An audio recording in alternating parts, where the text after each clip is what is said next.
Dans cette vidéo, par la grâce du Seigneur, nous parlons de l'arrestation de Jésus-Christ de Nazareth à la croix. Le jour où ils ont arrêté Jésus-Christ, le lieu où ils ont arrêté Jésus-Christ, les événements qui sont produits jusqu'à la croix. Par la grâce du Seigneur, c'est ce que nous allons étudier dans cette vidéo, dans cet enseignement, en nous suivant. Que le Seigneur vous bénisse au nom de Jésus-Christ. Notre texte se trouve dans l'évangile de Jean, le chapitre 18. Et dans le premier passage, nous allons lire l'évangile de Jean, le chapitre 18, du verset 1 au verset 27. Je lis au nom de Jésus-Christ. Lorsqu'il eut dit ces choses, Jésus alla avec ses disciples de l'autre côté du torrent du Cédron, où se trouvait un jardin dans lequel il entra, lui et ses disciples. Verset 2. Judas, qui le livrait, connaissait ce lieu, parce que Jésus et ses disciples s'y étaient souvent réunis. Verset 3. Judas, donc, ayant pris la cohorte et les huissiers, qu'envoyèrent les principaux sacrificateurs et les pharisiens, vint là avec des lanternes, des flambeaux et des armes. Verset 4. Jésus, sachant tout ce qui devait lui arriver, s'avança et leur dit: qui cherchez-vous? Ils lui répondirent: Jésus de Nazareth. Jésus leur dit: c'est moi. Et Judas, qui le livrait, était avec eux. Alléluia. Donc, vous voyez, après que ils ont pris le repas ensemble, le dernier repas de la Pâque, et le Seigneur a tissé déjà l'alliance avec eux, la Sainte Seine, il a institué la Sainte Seine. Ils ont mangé le pain, ils ont bu le vin, qui est le symbole du sang de Jésus-Christ. Ici dans la Bible, dans ce passage, dans la Bible dit qu'ils se sont rendus dans ce jardin. Et dans ce jardin, qu'est-ce qui se passe? Il était là, il s'y rendait fréquemment pour prier avec ses disciples. Et la Bible dit que Judas Iscariote connaissait le lieu. Pourquoi? Parce que le Seigneur Jésus-Christ s'y était rendu à plusieurs reprises avec ses disciples. Donc, qu'est-ce qu'il va faire? Il prend la cohorte parce qu'il est déjà allé, il a vendu le Seigneur, il a vendu le Maître. Et il va, il le prend, il le conduit dans ce jardin. Il le conduit dans ce jardin pour qu'il puisse arrêter Jésus-Christ. Alléluia. J'ai dit Alléluia. Est-ce que quelqu'un me suit? Judas, le disciple de Jésus-Christ. Le disciple de Jésus-Christ. Qui a mangé avec Jésus-Christ, qui a bu avec Jésus-Christ, qui a travaillé avec Jésus-Christ. C'est lui-même qui gardait la caisse de l'église, du groupe. C'est lui-même qui gérait la caisse, l'argent et tout. Donc je peux dire qu'il connaissait presque toutes les situations. Parce qu'à chaque sortie de Jésus-Christ, il était là.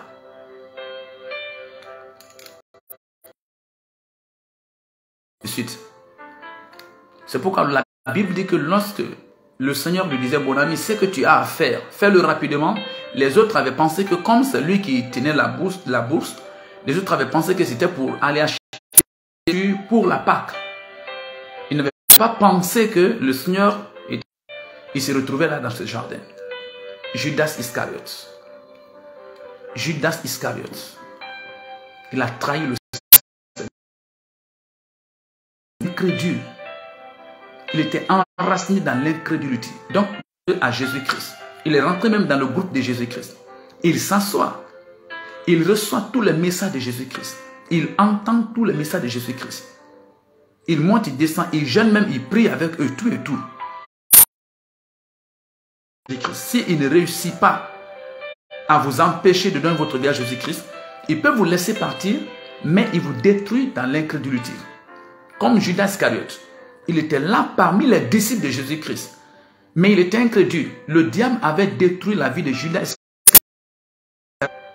Parce que s'il n'avait pas rejeté Jésus-Christ, qu'est-ce qui aurait bien pu pousser Judas Iscariote à aller vendre son maître avec 30 pièces d'argent? C'était le rejet. C'était le rejet. Il avait rejeté son maître. Il avait rejeté Jésus-Christ.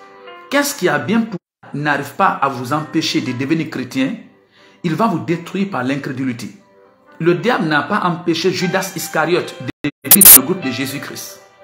Il n'a pas empêché Judas Iscariote de venir dans le groupe de Jésus-Christ. Il lui a laissé. Judas est venu dans le groupe de Jésus-Christ. Mais le diable n'a pas permis à Judas Iscariote de croire à la parole de Jésus-Christ, de croire aux enseignements de Jésus-Christ et de les pratiquer. C'est pourquoi ils passent tout le temps, 1 an, 2 ans, 4 ans, 5 ans, 10 ans à l'église. Leur vie ne change pas. Qu'est-ce qui fait que... Et puis ils deviennent de plus en plus misérables. Pourquoi? Parce que le diable les a mis dans l'incrédulité. Ils sont enracinés dans le rejet. Donc, commencez à prier et à demander à Dieu de vous déraciner dans le rejet. De vous déraciner du rejet. Parce que si vous êtes enraciné dans le rejet, vous serez comme Judas Iscariote. Vous serez incrédule. Vous pouvez être avec la personne à l'église. Vous riez, vous dansez, vous chantez, ainsi de suite. Mais ce que Dieu va enseigner, les messages que Dieu va enseigner, vous n'allez pas les pratiquer. Vous allez faire autre chose. Votre cœur va agir autrement. C'est ça l'incrédulité. C'est ce qui est arrivé à Adam aussi dans le jardin d'Éden. Oui, Ève avait péché. Ève a pris le fruit et il a mangé. Mais Adam ne veut pas manger encore de cet arbre. Adam connaissait. Dieu lui avait dit, Adam, tu ne mangeras pas le fruit de cet arbre. Dieu lui avait clairement donné les instructions. Il s'est enraciné dans le rejet. Il était enraciné dans le rejet. Donc, dans son cœur, il était là physiquement, mais dans son cœur, il avait rejeté Dieu. Donc, il était incrédule. Il a mangé le fruit. Judas Iscariote, la même chose. Il était avec Jésus-Christ visiblement. 11 et 12. Lorsque Jésus-Christ et ses disciples vont dans la maison de Lazare, de Marie et de Marthe, la Bible dit que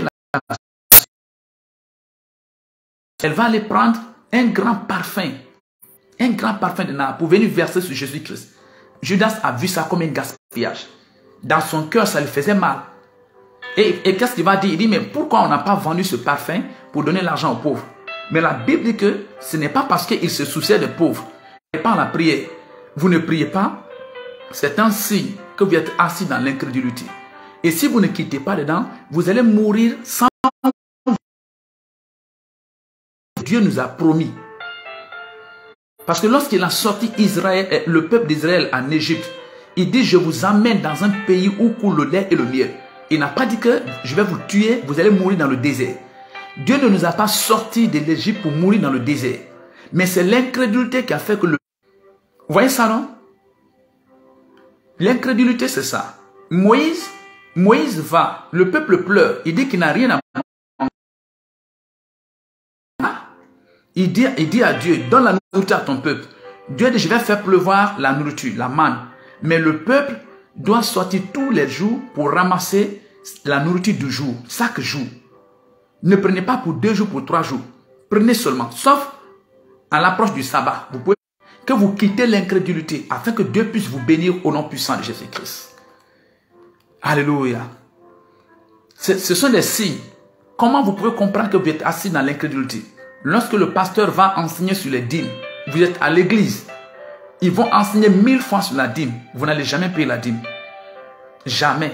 C'est un signe que vous êtes enraciné dans le rejet, dans l'incrédulité. Le pasteur va enseigner sur la prière. Fatigué. Vous n'allez jamais mener une vie de prière. Même quand il y a des programmes de l'église, vous n'allez pas partir. Vous allez toujours trouver des raisonnements. C'est la preuve que votre vie est enracinée dans le rejet. Et il y a l'incrédulité chez vous. Le pasteur va enseigner sur le jeûne. Mais vous n'allez jamais jeûner. Les autres vont jeûner. Vous allez trouver toujours des raisons. Ce sont des signes qui prouvent que vous êtes assis dans l'incrédulité. Le pasteur va enseigner sur le pardon. Pardonne ta femme, pardonne ton mari. Pardonnez-vous les uns les autres. Tu vas bien entendre cela. Mais face à cette situation, tu vas refuser de pardonner. Sur la paix, sur la joie, sur la douceur, sur la fidélité. Dieu va parler. Tu sais très bien que voici ce que Dieu a dit. Le pasteur va enseigner qu'un chrétien n'épouse pas un païen. Tu connais très bien qu'un chrétien n'épouse pas un païen, que c'est ce que la parole de Dieu a dit. Mais comme ta vie est attachée à un jeune homme qui ne connaît pas Jésus-Christ, tu vas aller épouser une jeune fille qui ne connaît pas Jésus-Christ. C'est la preuve que ta vie est... qu'il y a de l'incrédulité chez toi. Cette position n'est pas bonne. Si vous ne quittez pas cette position, vous pouvez mourir dans tout votre... Vous pouvez passer toute votre vie de chrétienté sans rentrer dans la gloire, dans la promesse, dans ce que Dieu a pour vous. Souvenez-vous, dans Jean le chapitre 10, le verset 10, il dit, regardez votre fécondité, est-ce que c'est dans l'abondance? Lorsque vous regardez votre travail, est-ce que votre travail est dans l'abondance? Si vous n'êtes pas dans l'abondance, c'est la preuve que vous n'êtes pas encore rentré dans la terre promise. Est-ce que vous êtes dans l'abondance? Dieu nous a appelés pour rentrer dans la vie éternelle et dans l'abondance. Il dit, je suis venu afin que les brebis aient la vie et qu'elles n'aient pas. Vous avez la vie éternelle. Est-ce que vous êtes dans l'abondance?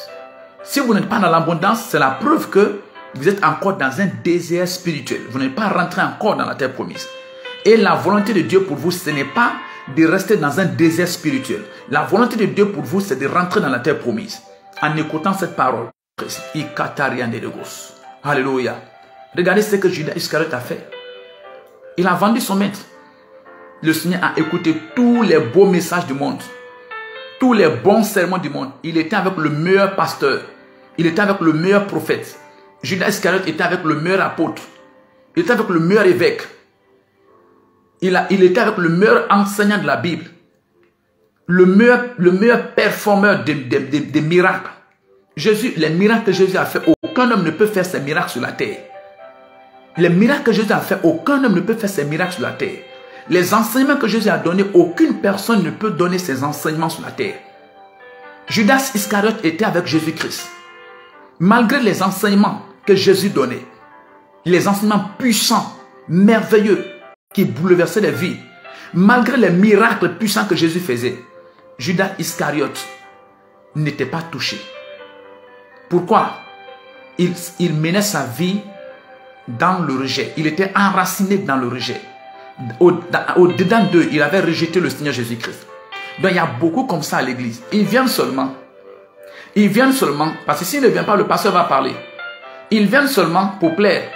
D'autres viennent seulement parce que c'est le dimanche. Parce qu'ils ont entendu que le dimanche, les chrétiens doivent aller à l'église. Ils viennent seulement, mais au-dedans d'eux, ils ont rejeté Dieu. Ils ont rejeté la parole de Dieu. Donc, quels que soient les messages et les enseignements que le pasteur va donner à l'église, quel que soit le message de Dieu, la parole de Dieu, ils ne vont jamais pratiquer. Ils ne vont jamais mettre cette parole en pratique. C'est pourquoi beaucoup meurent à l'église, ils durent à l'église, ils font des années à l'église, leur vie ne change pas. Des pasteurs qui ont duré à l'église, leur vie n'a pas changé. C'est des pasteurs qui ont vécu dans l'incrédulité comme Judas. Judas était un pasteur incrédule. Il a prêché la parole de Dieu. Lui-même, il ne met pas cette parole en pratique. Il a cherché des démons, il a opéré des miracles. Lui-même, il ne met pas cette parole en pratique dans sa vie. C'est facile de dire à quelqu'un, Dieu t'aime. Mais est-ce que c'est facile de te dire à toi-même, Dieu m'aime? C'est facile de parler à quelqu'un d'autre, de conseiller quelqu'un d'autre. Est-ce que c'est facile de te conseiller toi-même? Il cherche des démons dans la vie des autres, alors que dans sa vie, il y a des démons. Donc c'est comme ça, aujourd'hui, beaucoup de pasteurs ont jeté la Bible pour aller dans une autre religion, pour aller s'asseoir à la maison, pour aller chercher l'argent. Pourquoi? C'est des incrédules. Ils ont été incrédules. Leur vie était bâtie dans la rébellion, dans le rejet. Ils étaient enracinés dans le rejet. Et dans l'incrédulité. Si vous vérifiez bien la vie de ces gens, ils ne payaient pas correctement la dîme. Ils ne payaient pas la dîme. Tous les enseignements qu'on les a donnés, c'est des pasteurs, hein? Ils ne payaient pas la dîme. Ils ne payaient pas la dîme. Je les lance le défi. Si vous vérifiez correctement la vie de certains d'entre eux, ils vivaient encore dans l'immoralité, dans le péché. Si vous étudiez bien leur vie, la vie de ces gens qui ont quitté l'église pour aller s'asseoir, ces pasteurs, ces prophètes, ces apôtres, pour dire qu'il n'y a rien dedans, pour aller faire autre chose. Quand vous vérifiez bien leur vie était enracinée dans le rejet. Ils étaient bâtis dans l'incrédulité. Ils étaient à l'église. Le pasteur enseigne sur le pardon. Ils n'ont jamais pardonné leur femme. Ils n'ont jamais pardonné leur mari. Vérifiez très bien leur vie. Ils vont aller s'asseoir, ils vont raconter des histoires. On a duré à l'église, on n'a rien vu. À l'église, là, il n'y a rien dedans, ainsi de suite. Non, non. Ils ont été incrédules comme Judas Iscariote. Jusqu'à ce que Judas Iscariote a vendu son maître. Alléluia. Donc, ils ont arrêté Jésus-Christ. Ils l'ont amené devant les religieux pour le juger. Les religieux ont été les premiers à juger Jésus-Christ. Ma prière pour vous aujourd'hui, je prie pour vous que le Seigneur ouvre vos yeux pour comprendre, pour voir si vous êtes assis dans le rejet, dans l'incrédulité. Je prie que le Seigneur ouvre votre intelligence, les yeux de votre esprit, de votre cœur, afin que vous sortez dedans immédiatement, afin que vous sortez des racines du rejet, afin que vous sortez immédiatement de l'incrédulité, pour que vous puissiez rentrer dans la terre promise. Si vous écoutez des enseignements à l'église, des prédications à l'église et vous ne pratiquez pas, c'est la preuve que votre vie est bâtie dans l'incrédulité et dans le rejet. Je prie pour vous parce que Dieu vient de vous enseigner, il vient de vous révéler cela. Je prie pour vous à partir d'aujourd'hui. Je prie pour vous que le Seigneur vous donne vous fortifie votre volonté afin de sortir des racines du rejet, afin de quitter immédiatement l'incrédulité et d'avoir la foi, de pratiquer la parole de Dieu, d'obéir à la parole de Dieu, de faire seulement ce que la parole de Dieu vous dit de faire. Et alors vous allez rentrer dans un pays où coule le lait et le miel, au nom puissant de Jésus-Christ. Au nom de Jésus-Christ. Ils sont venus, ils ont arrêté Jésus-Christ, ils ont amené Jésus chez les religieux, les chefs religieux. Eux aussi la même chose, ils étaient très incrédules. Des religieux, des gens qui connaissent la Bible, ils ont mémorisé toute la Bible. Vous voyez, l'incrédulité dont la Bible parle, il ne s'agit pas seulement de l'incrédulité des païens ou même du monde. Même à l'église, il y a l'incrédulité. Il y a des religieux incrédules, il y a des pasteurs incrédules, des prophètes incrédules, des évêques incrédules, des apôtres incrédules, des évangélistes incrédules. Même à l'église, des fidèles incrédules. L'incrédulité, ce n'est pas seulement les païens, ce n'est pas seulement le monde. Non. Tous ceux qui sont à l'église, ils ne font pas ce que Dieu dit de faire, ils sont incrédules. Qu'ils soient maintenant pasteurs, qu'ils soient choristes, qu'ils soient huissiers, qu'ils soient moniteurs ou simples fidèles. Tous ceux qui disent qu'ils ont donné leur vie à Jésus-Christ, comme leur Seigneur et leur Sauveur personnel, ils viennent à l'église, ils écoutent les enseignements, la parole de Dieu, et ils vivent le contraire à la maison, avec leurs femmes, avec leurs parents. Ils mènent une vie contraire à ce qu'ils ont reçu à l'église, ils sont incrédules. Ils sont incrédules. Donc c'est l'incrédulité là qui fait qu'ils meurent dans le désert. C'est ce qui fait que beaucoup de chrétiens meurent sans rentrer dans les promesses de Dieu. Sinon Dieu nous a promis l'abondance. Il nous a promis l'abondance. Vous connaissez l'abondance? Vous connaissez l'abondance? L'abondance c'est la prospérité. L'abondance c'est l'argent. C'est la guérison. C'est les enfants. C'est le mariage. C'est le travail. C'est les maisons, les voitures, la gloire, l'élévation. C'est ce qu'il nous a promis. Lisez Jean le chapitre 10, le verset 10. Il dit, le voleur ne vient que pour voler, égorger, détruire. Il dit, mais moi, je suis venu afin que les brebis aient la vie et qu'elles soient dans l'abondance. Donc, Jésus est venu pour que nous ayons la vie éternelle et que nous soyons dans l'abondance. Mais vous êtes à l'église, vous vous plaignez, vous n'avez même pas à manger, vous n'avez pas d'habits à porter. Vous ne vous comprenez pas avec votre mari, avec votre femme. Vos enfants ne vous entendent pas. L'échec, vous perdez votre travail. La maladie vient. Le pasteur n'est pas votre problème. Si vous êtes sage, vous allez comprendre et Dieu va vous bénir. Le pasteur n'est pas votre problème. Les dirigeants de l'église ne sont pas votre problème. Ce n'est pas ton oncle, ce n'est pas ton mari, ce n'est pas ta femme. Qui était le problème de Judas Iscariote? Qui était le problème de Judas Iscariote? C'était Jésus-Christ qui était son problème? Est-ce que c'était Jésus-Christ qui était le problème de Judas? Qu'est-ce que Jésus a fait pour que Judas Iscariote puisse le vendre? Pour que Judas Iscariote refuse d'obéir à la parole de Dieu, de pratiquer la parole de Dieu. Qu'est-ce que Jésus lui a fait? Rien. Rien. Donc, il y a des esprits qui te mentent, des hommes qui te mentent, des femmes qui te mentent, des sauges qui te mentent, des situations qui sont dans ta vie qui te mentent. Que c'est le pasteur qui est ton problème? C'est les dirigeants de l'église qui sont ton problème? C'est ton patron qui est ton problème? C'est ton père? C'est ta mère? C'est ta femme? C'est tes enfants qui sont tes problèmes? C'est ton oncle, ainsi de suite. C'est faux. Il te trompe. Tu te trompes. Tu te trompes. Tu te trompes de cible. Ne vous trompez pas de cible. Ne nous trompons pas de cible. Personne n'était le problème de Judas. Il était son propre problème. Sa vie était bâtie dans le rejet. Il était enraciné dans l'incrédulité. Donc si vous m'écoutez maintenant, vous suivez cette vidéo, cet enseignement maintenant. Vous êtes un pasteur, un prophète, un huissier. Et vous n'honorez pas vos pères spirituels, vos parents spirituels. C'est l'incrédulité. Ça va vous maintenir dans le désert. Ça va vous maintenir dans la souffrance, dans les difficultés. Vous ne pouvez pas avoir l'abondance. Vous êtes un pasteur, un prophète, un apôtre, un évêque, un docteur, un choriste, un huissier, un fidèle. La Bible dit, honore ton père et ta mère. Vous n'honorez pas vos parents, vous allez mourir dans le désert. C'est ça l'incrédulité. Oh, il y a beaucoup d'entre eux maintenant qui n'honorent pas les parents. Ils ne les honorent pas. Ils se voient plus mieux que les parents, plus forts que les parents. D'autres même, c'est leurs parents qui sont devenus leurs problèmes. Ils se moquent de leurs parents. Ils écrivent des messages et projettent sur Facebook. Ils lancent des flèches à l'égard de leurs parents spirituels. Il y a quelqu'un qui t'a prêché Jésus-Christ, qui t'a enseigné Jésus, qui t'a baptisé.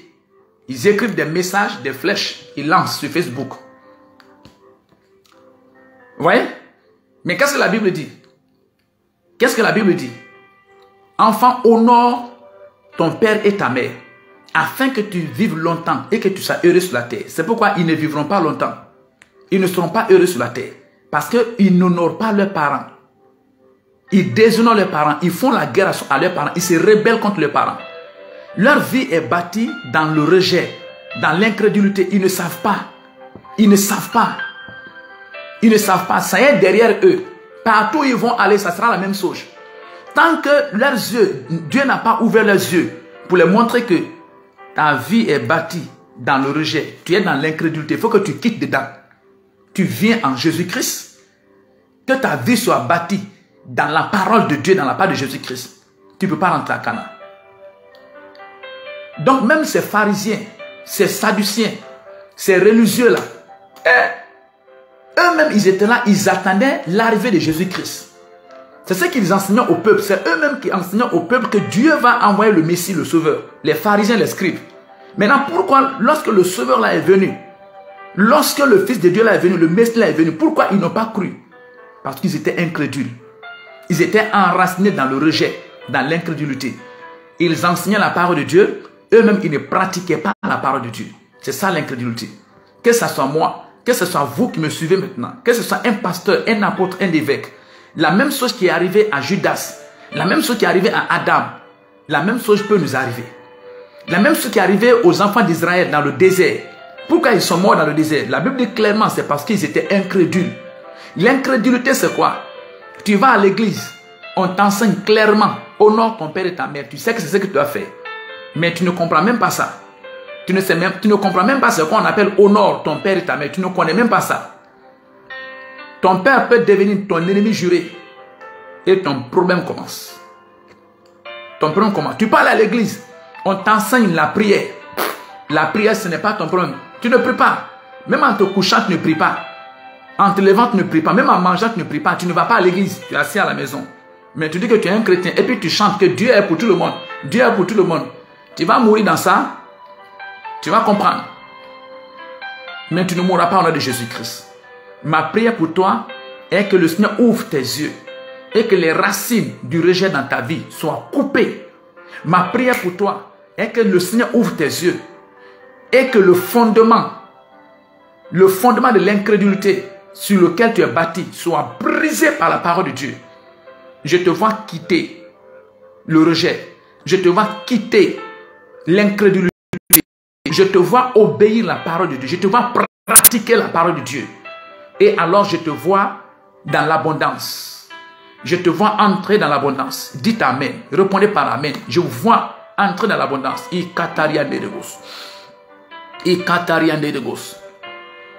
sont venus, ils ont jugé Jésus. Ils ont cherché des fautes dans sa vie, ils n'ont pas trouvé de fautes. Ils ont tout cherché, ils n'ont pas vu. Alléluia. Ils ont tout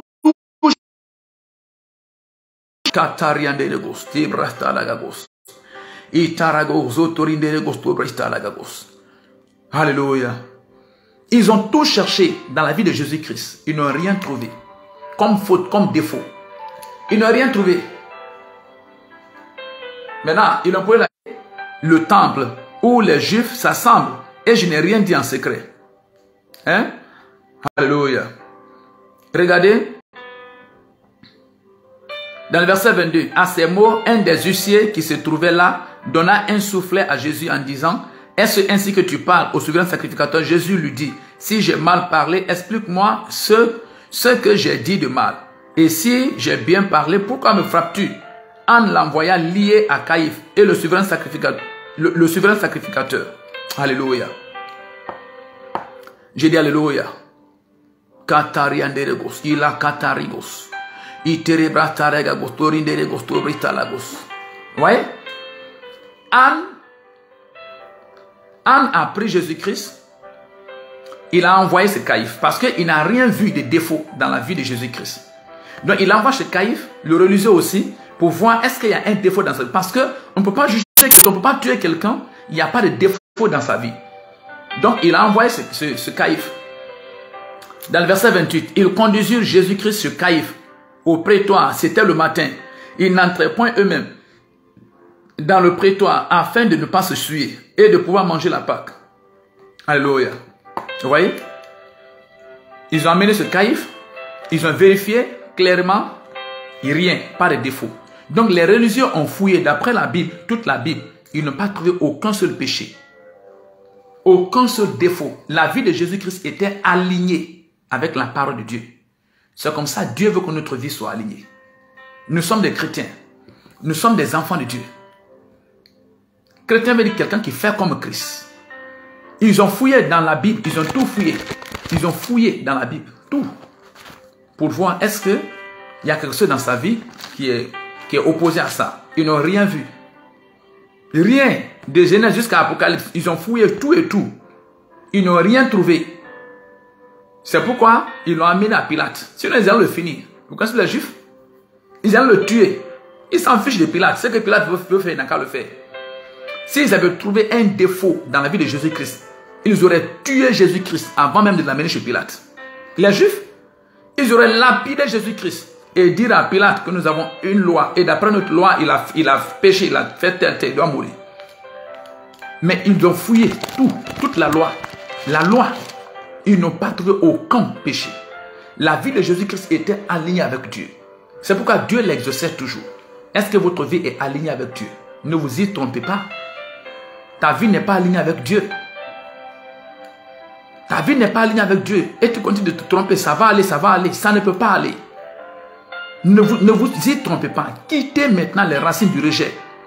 Quittez maintenant l'incrédulité. Venez à Jésus-Christ. Pratiquez ce que Jésus dit. Vous connaissez bien ce que Jésus a dit, mais vous refusez de pratiquer. Comment on appelle ça? Vous connaissez bien ce que la Bible dit au sujet du dimanche. Allez à l'église prier. Mais vous refusez d'aller à l'église prier le dimanche. C'est quoi? Comment on appelle ça? Vous connaissez bien ce que la Bible dit au sujet de la prière. Mais vous ne priez pas avant de vous coucher, avant de vous lever. Vous ne priez pas. Même quand vous êtes malade, vous ne priez pas. Même quand quelqu'un est malade, vous ne priez pas pour lui. Même si vous avez des problèmes à la maison, entre vous et votre femme, vous et votre mari, vous ne priez pas. Même quand vos enfants ont des problèmes, ou bien dans votre lieu de travail, vous ne priez pas. Pourtant, vous savez, la Bible dit prier sans cesse. Comment on appelle ça? L'incrédulité. L'incrédulité. Quand la Bible demande de pardonner, vous ne pardonnez pas. Comment on appelle ça? L'incrédulité. Quand la Bible dit de ne pas calomnier, de ne pas diffamer, vous calomniez, vous diffamez. Comment on appelle ça? L'incrédulité. Honore ton père et ta mère. Tu déshonores ton père et ta mère. Comment on appelle ça? L'incrédulité. Allez-y partout dans le monde entier. Annoncez la bonne nouvelle à toute la créature. Toi, tu n'as aucun programme. Tous tes programmes, c'est comment chercher l'argent. Acheter voiture, maison, moto, l'argent, habit. Pour qu'on dise que oui, non, il est arrivé. Hein? Non, il est bien arrivé. Comment on appelle ça? Incrédulité. C'est ça l'incrédulité. Vous connaissez très bien tout ce que Dieu a dit. Mais vous refusez de pratiquer. C'est ce qui les était arrivé. Ils connaissent très bien ce que la Bible dit. Ils savent très bien. Nicodème est venu témoigner dans Jean le chapitre 3, le verset 3. Il dit, Maître, nous savons que tu es un docteur venu de la part de Dieu. Nicodème est venu le confirmer. Il dit, Maître, nous savons, nous là, c'est qui? Nous les pharisiens, nous les juifs, on sait que tu es un docteur venu de la part de Dieu. Eux-mêmes, ils sont venus dans le temple, ils ont dit à Jésus-Christ, nous savons que vraiment tu es un maître venu de la part de Dieu. Parce que tu enseignes avec droiture. Tu enseignes avec droiture. Eux-mêmes, ils ont dit ça. Eux-mêmes, ils ont dit ça. Mais pourquoi maintenant, vous n'obéissez pas à sa parole? Vous ne pratiquez pas ce qu'il a dit. Comment on appelle ça? L'incrédulité. Or, vous pouvez être un pasteur, vous êtes à l'église. Vous connaissez bien ce que la Bible dit. Mais vous faites le contraire. Ça veut dire que votre vie est bâtie dans l'incrédulité. Vous devez vous repentir, confesser vos péchés, demander à quelqu'un de prier pour vous, pour que vous puissiez sortir de l'incrédulité, afin de prier, afin de jeûner, afin d'évangéliser, afin de pardonner, d'aimer les autres, afin que votre vie soit alignée avec la parole de Dieu. C'est en ce moment que vous serez dans l'abondance. C'est en ce moment que vous allez voir l'abondance. Et si cette abondance vient, les hommes vont faire la guerre. Ils ne pourront rien. Ils vont tout faire, ça n'ira pas. Parce que ce n'est pas eux qui vous ont donné. C'est Dieu qui a amené cette abondance. Ce n'est pas eux qui ont amené cette abondance. C'est Dieu qui a donné cette abondance. Il n'a pas cru. Il a amené ce Pilate. Alléluia. J'ai lu le verset 29. Pilate sortit donc pour aller vers eux. Et il dit, quelle accusation portez-vous contre cet homme? Il lui répondit, si ce n'était pas un malfaiteur, nous ne te l'aurions pas livré. Sur quoi Pilate leur dit, prenez-le vous-même et jugez-le. Selon votre loi, les Juifs lui dirent, il ne nous est pas permis de mettre quelqu'un à mort. C'est afin que s'accomplisse la parole de Jésus que Jésus avait dite, lorsqu'il indiqua de quelle mort il devait mourir. Pilate rentra dans le prétoire, appela Jésus et lui dit, es-tu le roi des Juifs? Jésus répondit, est-ce de toi-même que tu dis cela, ou d'autres te l'ont dit de moi? Pilate répondit, moi, suis-je juif? Ta nation et les principaux sacrificateurs t'ont livré à moi. Qu'as-tu fait? Mon royaume n'est pas de ce monde. Alléluia. Torah Katarina de Rigos. Il embrasse Sandaria Katarigos. Terebrastalagagos, Torintalagagos. Ikataragosorish. Vous voyez? Le verset 38. Pilate lui dit, qu'est-ce que la vérité? Après avoir dit cela, il sortit de nouveau pour aller vers les Juifs. Et il leur dit, je ne trouve aucun crime en lui. Je ne trouve aucun crime en lui. Pilate lui dit, je ne trouve aucun crime en lui. D'après la religion, on a fouillé, il n'y a pas de défaut. D'après les hommes, la politique, le gouvernement humain, les païens aussi ont vérifié. D'après les Juifs ont vérifié pas de défaut. Les païens aussi, parce qu'aujourd'hui, vous savez que partout dans le monde entier, nos lois que nous avons partout dans le monde entier, c'est quelque chose que nous avons copié des Romains, de Rome. Toutes nos lois, partout dans le monde entier aujourd'hui, la plupart, la majeure partie de nos lois dans nos pays, c'est des modifications des lois romaines. Donc, il n'y a que les Juifs, la loi des Juifs et la loi des Romains. Donc, les Juifs ont vérifié d'après leur loi, la Bible. Ils n'ont pas trouvé de défauts. Tout le monde entier a vérifié d'après sa loi, d'après la loi romaine, pas de défauts. Pilate dit, prenez, vous-même, allez-y faire ce que vous voulez. Il n'y a pas, d'après la loi de tout le monde entier, la loi romaine, on n'a pas trouvé de défauts en celui-ci. Pour qu'il soit passible de mort. Alléluia. J'ai dit alléluia. Vous voyez? Donc si, d'après la religion, il n'y a pas de défaut pour qu'il meure, d'après les païens, les lois du monde, il n'y a pas de défaut pour qu'il meure, pourquoi alors cette force spirituelle est là pour le pousser afin qu'il meure à la croix? Parce que c'était un sacrifice. C'était le prix à payer. C'est la raison pour laquelle il était venu dans ce monde. C'était le prix à payer. Pour vous. C'était le prix pour payer votre âme. C'était le prix. Il n'a pas péché. D'après les religieux. D'après les païens aussi, il n'a pas péché. Donc pourquoi il doit mourir à la croix? C'était la punition, c'était la sanction. Quiconque est cloué à la croix est maudit. Donc il devait payer le prix là. Il devait mourir à la croix pour payer, pour racheter notre âme, pour nous racheter. Pour nous racheter, pour nous ramener à lui. Parce que notre ancêtre Adam nous avait vendus depuis le jardin d'Éden. Adam, par un petit plat, de fruits, dans le jardin d'Éden, Adam nous a vendus. Par un petit plat. Le diable a proposé un petit plat de fruits. Un petit plat de fruits seulement. Adam et Ève. un petit plat de fruits. Ils ont vendu toute leur descendance à Satan, le diable. Depuis lors, tous les descendants d'Adam et d'Ève sont des esclaves de Satan. Satan les a payés, il les a rachetés, il les a payés, pardon. Il les a payés. C'est Adam et Ève qui ont vendu leur progéniture, leur descendance. Donc, Dieu est juste. Dieu ne brûle pas les étapes. Dieu doit respecter la règle. Il combat avec justice. Il ne peut pas venir parce qu'il est Dieu et il dit à Satan, hey, rends-moi ces gens-là. Non, il doit suivre la procédure. Il ne peut pas faire quelque chose qui est contraire à sa parole, à sa loi. Il a régi des principes et des lois.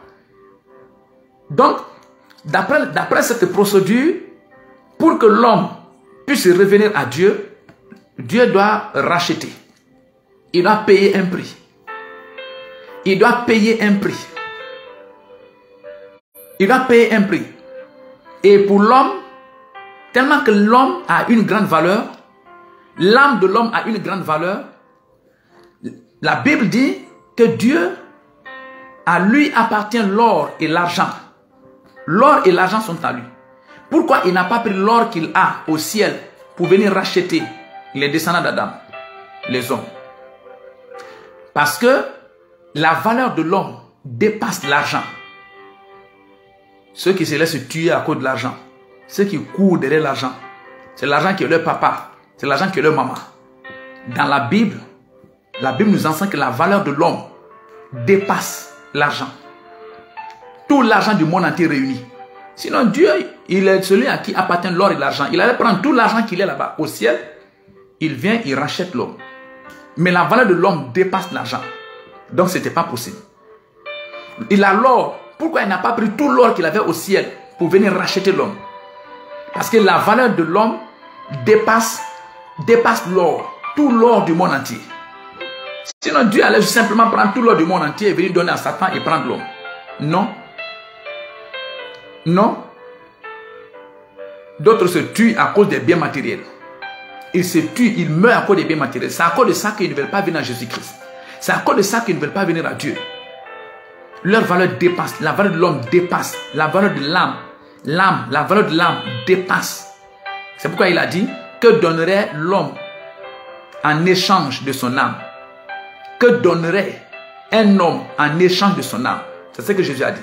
Ça veut dire qu'il n'y a rien qui peut égaler la valeur de l'âme.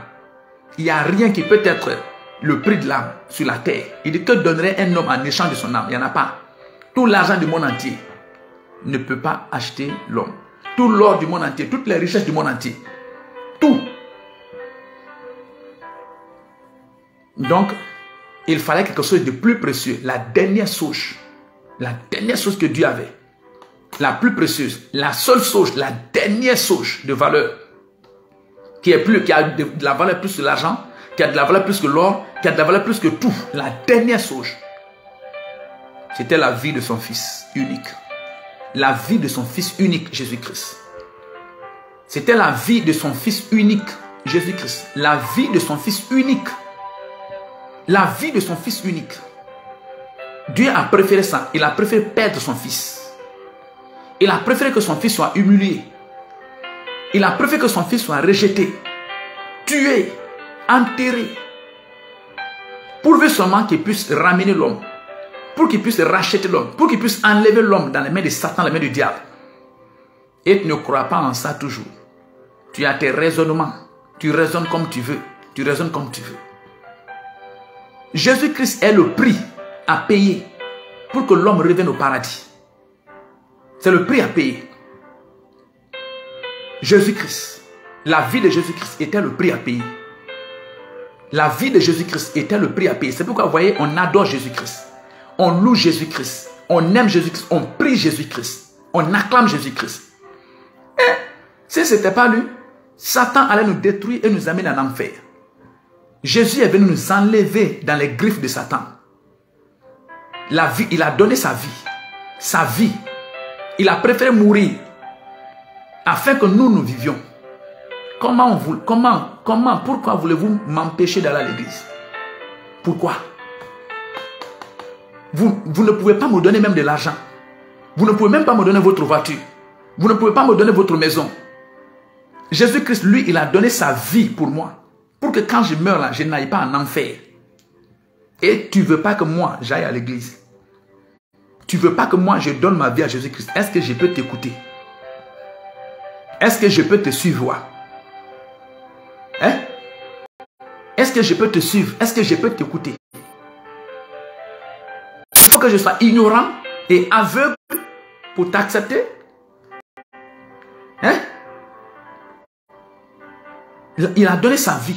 C'était le seul prix. Aucun homme,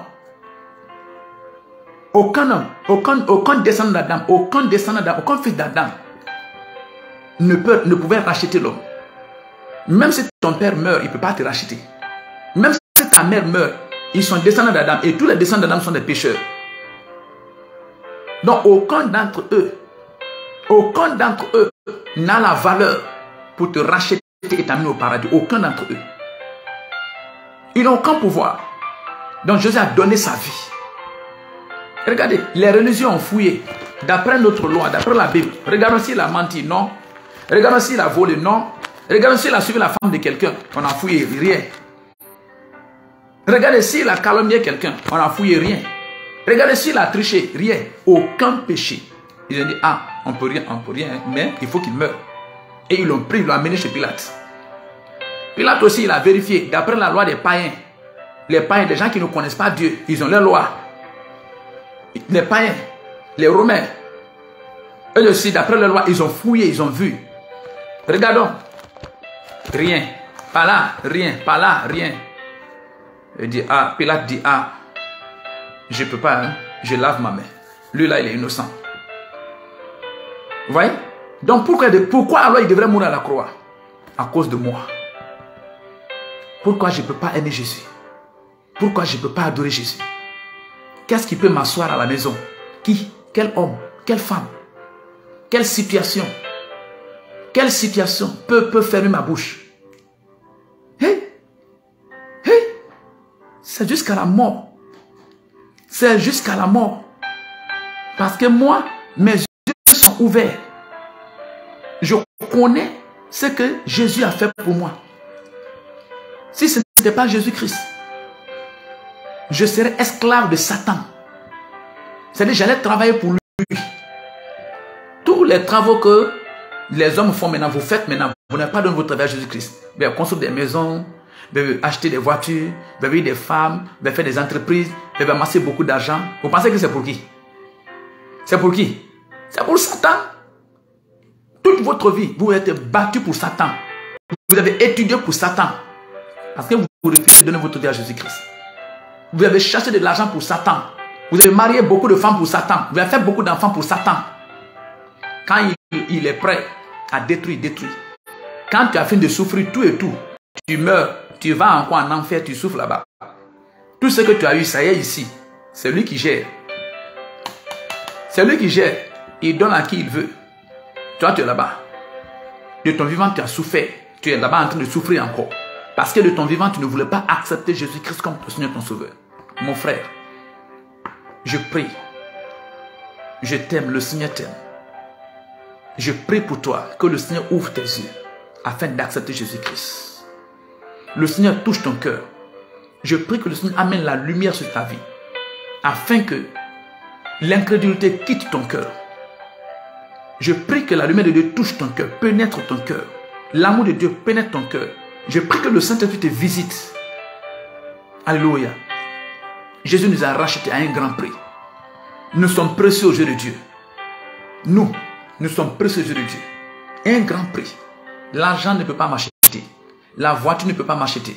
Ni l'homme, ni la femme. Rien ne peut pas m'acheter. C'est le sang de Jésus qui m'a racheté. Le sang de Jésus-Christ. Alors, je vais me considérer comme n'importe qui encore? Non. Alléluia. J'ai dit Alléluia. Regardons le verset 19. Finissons par le verset 19. Maintenant à la croix. Pas du verset 17 au verset 42.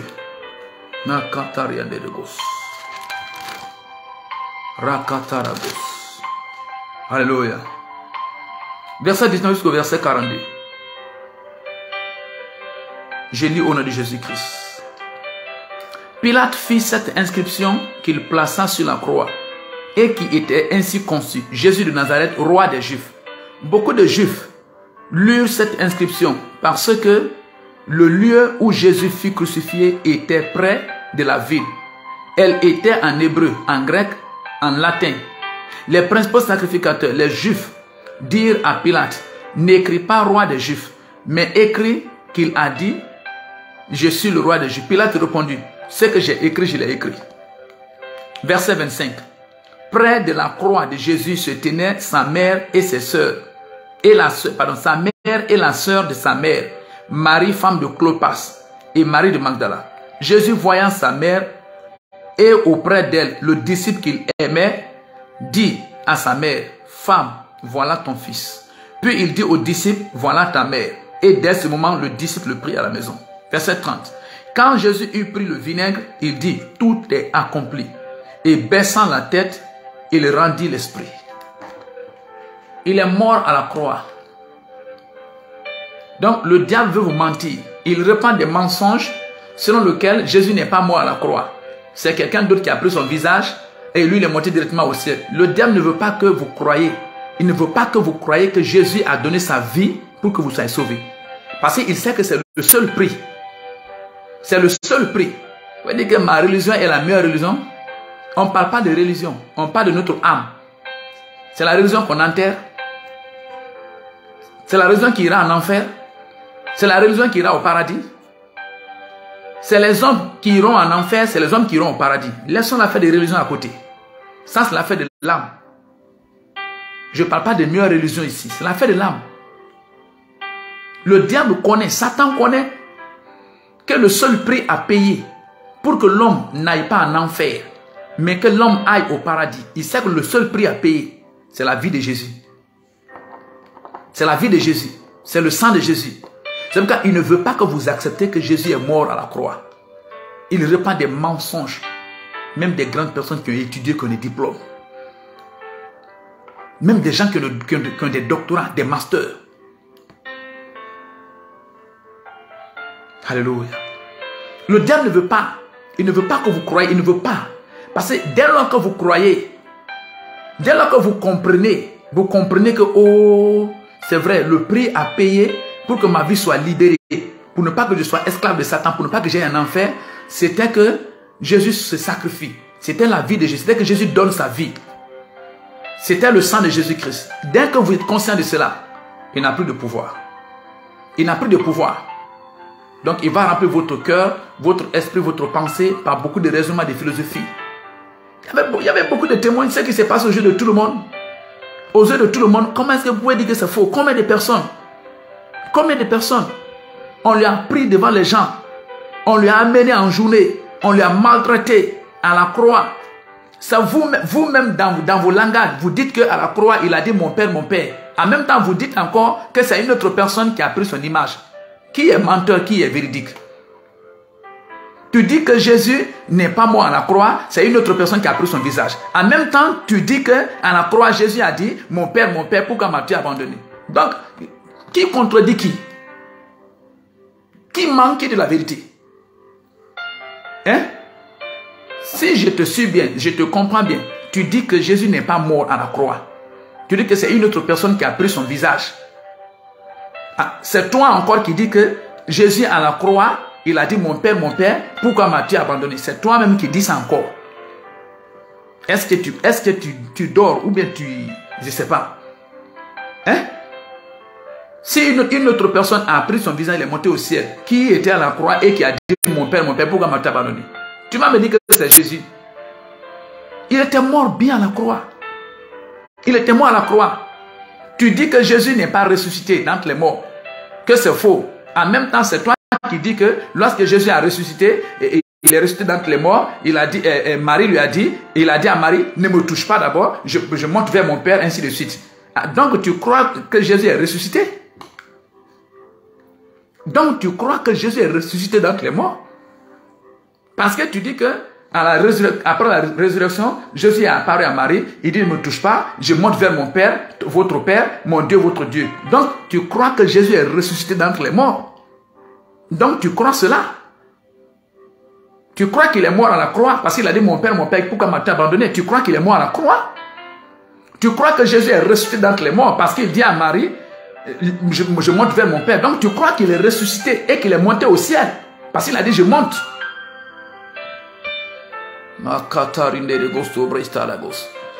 Je prie que le Saint-Esprit touche ton cœur. Je prie que le Saint-Esprit ouvre vos yeux. C'est seulement dans l'humilité. C'est si vous êtes humble. Quelqu'un qui est humble, il veut chercher la vérité. Il ne défend rien. Je ne défends pas Jésus. Je ne défends pas le christianisme. Jésus se défend lui-même. C'est la fausseté qu'on défend. La vérité ne se défend pas. Elle se révèle elle-même. On ne défend rien. Ah, si tu défends, voilà, ça prouve que tu es vrai. Non, on ne défend rien. La vérité se défend d'elle-même. Jésus a dit, je suis venu donner ma vie à la croix pour vous. Mourir et ressusciter le 3e jour. Et je monterai au ciel. Il est monté au ciel. Alléluia. Donc je vous invite, vous qui suivez cette vidéo, qui écoutez cet enseignement, si le Seigneur a touché votre cœur, si Dieu a ouvert les yeux de votre esprit, si la lumière de Dieu vous a touché, faites cette prière avec moi. Acceptez la vie de Jésus-Christ. Acceptez. Mettez votre foi dans le sang de Jésus. Dites avec moi, Père, au nom de Jésus. Merci pour ce message. Merci pour cet enseignement. Je crois en toi. Seigneur Jésus, tu es venu. Tu étais le seul prix à payer pour que je sois racheté des mains, des griffes de Satan. Et le Père t'a envoyé. Il t'a donné. Il t'a offert en sacrifice. Tu t'es donné en sacrifice. Tu t'es offert en sacrifice. Tu es mort pour moi à la croix. Tu as pris tous mes péchés. Merci Jésus. Tu m'as aimé. Même mon père ne peut pas le faire. Parce qu'il n'a pas cette capacité. Ma mère ne peut pas le faire. Parce qu'aucun homme n'a cette valeur. C'est toi seul qui avais la valeur. Ta vie seule était la valeur pour racheter ma vie. La valeur des descendants, des fils d'Adam. La vie des fils d'Adam n'avait pas de valeur pour racheter ma vie. C'est toi seul, ta vie avait la valeur pour racheter ma vie. Et tu l'as donné, tu l'as fait. Merci. Je crois en toi. Pardonne mon incrédulité. Sors-moi de l'incrédulité. Augmente ma foi. Répands ton amour dans mon cœur. Ouvre mes yeux. Révèle-moi à moi-même. Montre-toi à moi. Je veux te connaître, je veux te comprendre. Enseigne-moi la vérité. Ne me laisse pas mourir dans l'ignorance, dans l'incrédulité.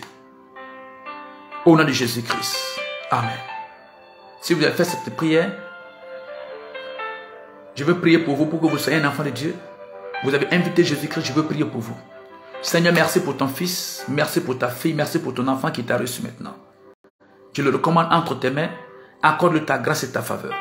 Pardonne ses péchés, accepte-le, donne ton esprit et écris son nom dans ton livre de vie. Transforme-le de gloire en ton image, de gloire en gloire. Merci mon Dieu, merci mon roi. Aide-le à vivre comme un enfant de Dieu à partir de maintenant.